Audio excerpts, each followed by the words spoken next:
Hi, and thanks for logging on to the Daily DVAR Halacha. And here's a brand new halacha for you, and it's for Tuesday, 5th day of July, 29th day of Sivan, reminding you that it's going to be Rosh Chodesh starting Wednesday night and all day Tuesday night and all day Wednesday night and all day Thursday, a 2-day Rosh Chodesh.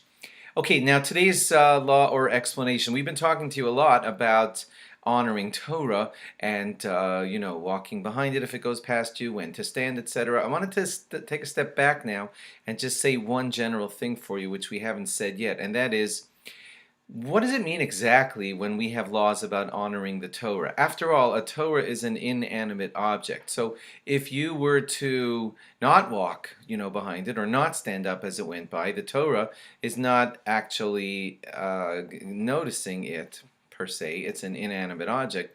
And what exactly have I done? Now, the question might sound weird to you because you might think, well, Torah is still very important. Of course, you should be honoring Torah, and I'm not saying anything against that, of course, but I'm trying to take it a level deeper and trying to get us all to understand what really happens when I, God forbid, dishonor the Torah. Yes, the Torah is dishonored, but nothing really happens to the eternal legacy of the Torah when it is dishonored, God forbid. So why are we so careful with things like this? And I want to take you off track for a moment to somewhere else to help us understand this a little bit better. There's a Mishnah that tells us very strongly that if someone ever says to you that there's a mitzvah of shiluach haken, we won't go into it deeply here, but it's all about how to take eggs out of a nest and how to treat the mother when you take the eggs out of the nest. And the Mishnah says that if anybody were to tell you that, God made the mitzvah of shiluach haken, sending away the mother in a special way when taking the eggs out of the nest, because God has mercy on the birds, you're supposed to very strongly rebuke the person for saying it that way. Now, that's a little unusual. God is kind, and sure seems like a nice idea to be nice to the mother bird and take the eggs away only if you have to in a certain way, but what's the matter with saying that God is being nice to the birds? And the deeper explanation there is because the Torah was not written for the birds. The Torah was written all about the Jewish people, and it all revolves around the Jewish people.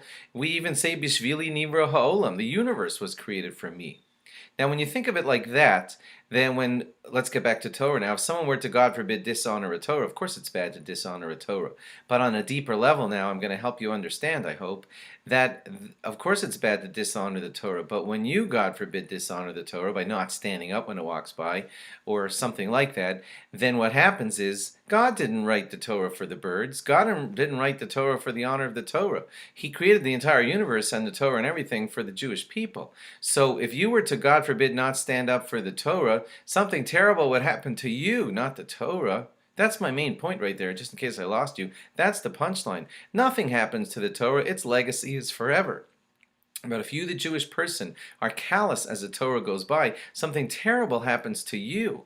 So if you were to dishonor the challah at your table by, reaching over all these laws about touch this challah and don't touch that one, and don't dishonor this Torah, this challah, or they're all written for you. All of the laws about honoring your tefillin, your tzitzis, the shul, they're all written about you. So remember again that if you were to, God forbid, dishonor the Torah, yes, a bad thing would happen, but the Torah would be fine.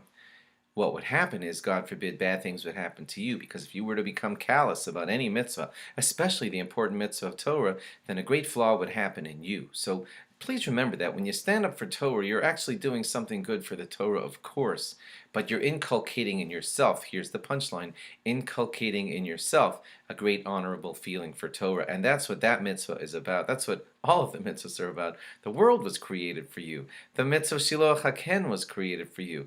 We're honorable to the challahs at the Shabbos table. We cover the matzahs when we lift up the wine at the Seder. All because of you and me. Because all mitzvahs revolve around us. When you honor the Torah, you make yourself a better person. That's the bottom line. Hope that made sense. Thanks for logging on. Log on again tomorrow for more. Bye-bye, and remember Rosh Chodesh coming up real soon. Bye-bye.